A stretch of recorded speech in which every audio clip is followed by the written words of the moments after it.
এখনই এমন অ্যাকশন শুরু করতে হবে যাতে অপরাধীদের ভেতরে একটা ভয়ের ঠান্ডা স্রোত তার রক্তের মধ্যে দিয়ে প্রবাহিত হয়।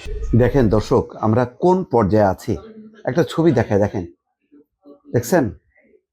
উনি হচ্ছেন র্যাবের একজন কর্মকর্তা, মোতালেব ওনার নাম। র্যাব আজকে চট্টগ্রামের সীতাকুণ্ড উপজেলার জঙ্গলপুর সলিমপুরের দুর্গম পাহাড়ি এলাকায় অভিযান চালাতে গেছে, অর্থাৎ অভিযুক্ত আসামিদেরকে ধরতে গেছে সেখানে। তারপরে পুরো র্যাবের টিমকে ঘেরাও করছে, তাকে গুলি করে মারছে, বাকিদেরকে একেবারে আধা মরা করে ছাড়ছে, তারপরে জিম্মি করে নিয়ে গেছে। তছনছ একটা অবস্থা। দুর্বৃত্তদের প্রতাপ দেখেন, দাপট দেখেন। তারা র্যাবকে মানছে না। আমি গত কয়েকদিন থেকে বলছিলাম যে পরিস্থিতি এমন দাঁড়াইছে যে সেনাবাহিনীর কর্মকর্তাদের সদস্যদের সামনেও বেয়াদবি করতেছে, সেনাবাহিনী চুপচাপ সহ্য করতেছে। এর ফলাফল হবে এই যে ওই যে দুর্বৃত্তরা, সন্ত্রাসীরা তো দেখতেছে যে সেনাবাহিনী হজম করতেছে। সেনাবাহিনী যদি হজম করতে পারে তাহলে তাদের কাছে তো র্যাব, পুলিশ এগুলি কোনো ব্যাপারই না। আজকে দেখেন, একসময় মনে আছে র্যাবের সেই কালো পোশাক পরা তাদের গাড়িগুলি যাইতো, বা র্যাবের টিম যখন কি টহল দিত, মানুষ কিন্তু দূর থেকে ভয়ার্ত দৃষ্টিতে দেখতো, অনেকের মনে ঠ্যাংও কাঁপতো। আজকে র্যাব, পুলিশ, বিজিবি কিচ্ছু না, সেনাবাহিনীও কিছু না। সেই পরিস্থিতির মধ্যে আজকে হামলা চালাইছে। যদিও এই অঞ্চল, যেই অঞ্চলের কথা বলা হচ্ছে যে জঙ্গল সলিমপুরের দুর্গম পাহাড়ি এলাকা, 3,000-3,500 একর জায়গা দুর্গম, সব অপরাধীদের অভয়ারণ্য, শেল্টার পায়।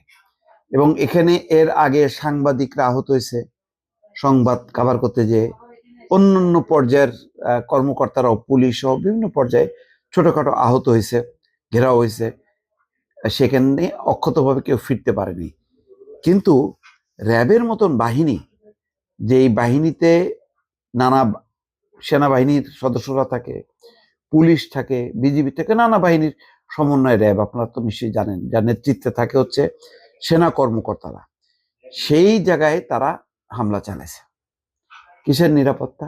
এবং এমন একটা সময় ঘটনা ঘটলো যখন আর কয়দিন বাদে 20-22 দিন পরে হচ্ছে আপনার নির্বাচন। এবং এখন এই সময়টা আক্রান্ত হওয়ার অর্থটা বোঝেন? তখন তো সমস্ত কেন্দ্রগুলিকে ঘিরে যেই ধরনের শক্তিমত্তা প্রদর্শন হবে, তাতে আপনি কিভাবে ঠেকাবেন? আজকেই বলা হলো 1 লাখ সেনাবাহিনীর সদস্য সহ 8 লাখ কি 9 লাখ আইন শৃঙ্খলা বাহিনীর সদস্য মোতায়েন থাকবে। কিচ্ছু না। আপনি এগুলিকে যখন কি ছড়ায় ছিটায় দেবেন, কেন্দ্র, হাজার হাজার নির্বাচনী কেন্দ্র, তখন আপনি কিভাবে মোকাবেলা করবেন? এই জন্য আমি অনেক আগে থেকেই বলছিলাম যে আপনাকে এখনই এমন অ্যাকশন শুরু করতে হবে যাতে অপরাধীদের ভেতরে একটা ভয়ের ঠান্ডা স্রোত তার রক্তের মধ্যে দিয়ে প্রবাহিত হয়। এইটা ছাড়া পারবেন না। আমি শুধু মুখ দিয়ে উচ্চারণ করতেছি না যে ক্রস ফায়ার করেন বা বিচার বহির্ভূত হত্যাকাণ্ড করেন, কিন্তু স্পট আপনাকে ফায়ার করতে হবে। যেমন ধরেন, এখন এই অঞ্চলে আপনি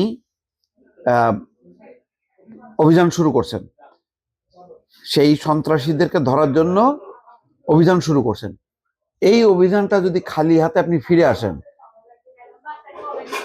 আপনি খালি হাতে ফিরে আসতে পারবেন না। আপনাকে ওই সন্ত্রাসীদেরকে ধাওয়া করে স্পটে, কালকেই আমরা জানবো এই অভিযান করতে যে 8 থেকে 10 জন সন্ত্রাসী নিহত হয়েছে। কিন্তু খেয়াল রাখবেন যাতে নিরীহ মানুষ এই অভিযানে আক্রান্ত না হয়। ওই সন্ত্রাসীদেরকেই গ্রেপ্তার করতে হবে, ওই সন্ত্রাসীদেরকে স্পটে ফায়ার করতে হবে।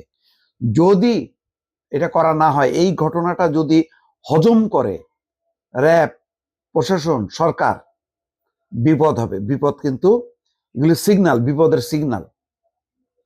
আরো বড় বিপদ সামনে আছে। ভালো থাকবেন। আল্লাহ হাফিজ।